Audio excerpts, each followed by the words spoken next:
Okay, and there's these 3 screws right here. 1, 2, 3, the larger of the 2. Let's see, do you have like a little prick to, or a small screwdriver? I just want to clear out these.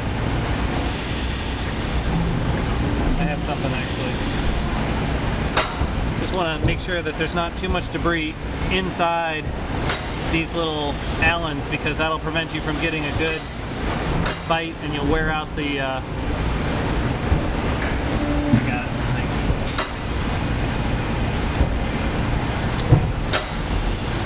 Alright, and what we can also do is we can, let's go ahead and just pop this guy off of here. Okay, so we're just going to go ahead and loosen these 3. 1.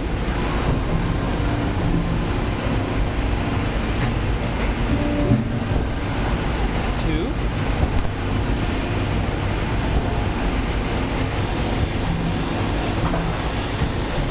3.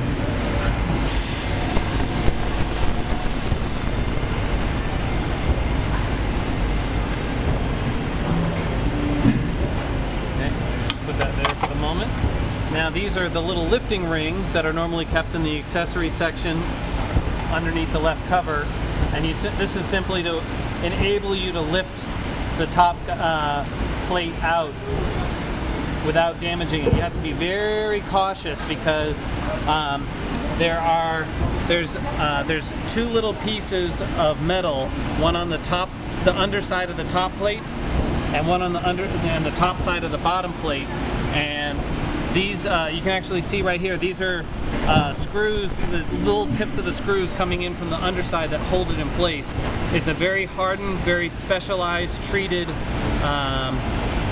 material that holds the blade. It's hardened and it has like a little texture built into it so that it doesn't wear. So the reason that we have these lifting rings is so when we pull it out we can take great care not to nick it or ding it. Okay.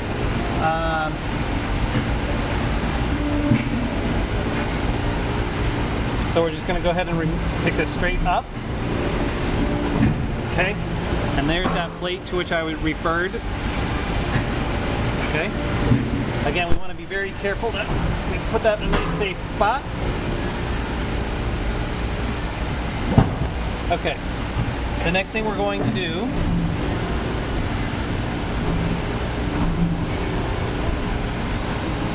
is we're going to take, these are the wedges, and there's a weight that comes out over here,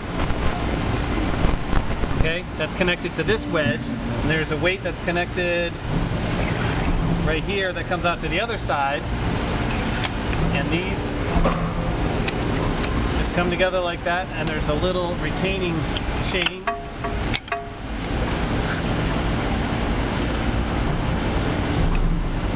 Okay, and that holds them together and prevents it from pushing it. Now these are the little phenolic pieces that push on the back of the blade and advance it.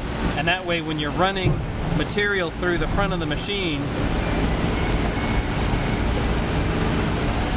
the material goes through this way, hits the knife, and the knife is going to want to retreat. And that's what these blades do. They help prevent the knife from retreating. Do you ever replace these? Yeah, sometimes these do need to be replaced. A lot of times, before you actually have to replace them, is see how there's a little bit of a groove in there? That's from rubbing on the back of the blade. And what you can usually do is you can just bring this over to the sanding machine in the shop, making sure that you're square and just face it off a little bit. As you can see, it's only going in, you know, maybe a 1/16 of an inch, and that one might not even need to be addressed. So as these, if you tip a little of that off, as these, because they're sloped, that will push them forward and keep pressure on. Right. At a certain point, if you keep, you know, sanding this back, you'll actually run out of material. Right. I mean, to me, I think that's actually fine. Looking at how little it's actually going in, it looks like it's going in about 1 millimeter, which is fine. And these only go in one way, and it's such that it engages that other piece on a slant. Take a quick peek at this guy.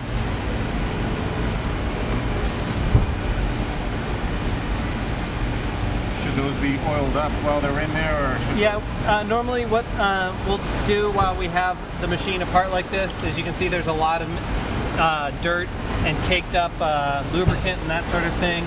A lot of times, you know, some of the leather scraps from the splitting process will get in here.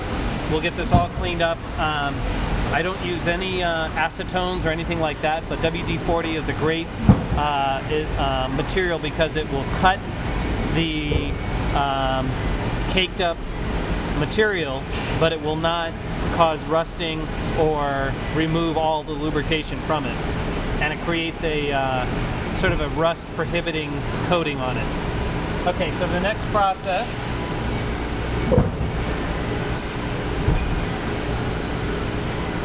is we're going to slacken the knife by turning the shaft, and that's done by taking this little crank, which is also the little utility section, making sure that the pin is engaged in that arm, and this slides right onto this shaft right here. You engage those pins, and you can see this whole wheel is sliding in. So we're going to bring it all the way in until it stops, okay? Then we can put that back aside.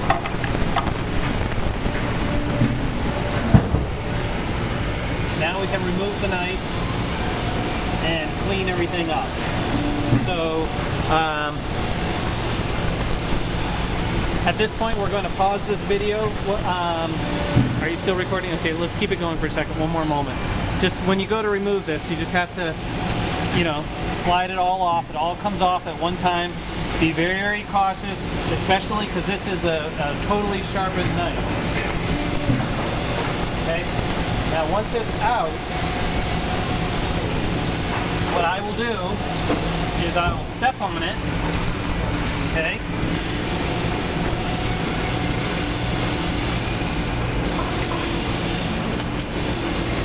And then you can bring it right and you break it. And that makes it so that it's not like a big spring waiting to slice your arm. So again, you just bring it over, step on it, then just work out, no rush. And you can snap it in half. And this has to be very careful about how you dispose of it. Don't just put it in the dumpster where somebody can get hurt, and make sure that it's wrapped up or something just to protect people.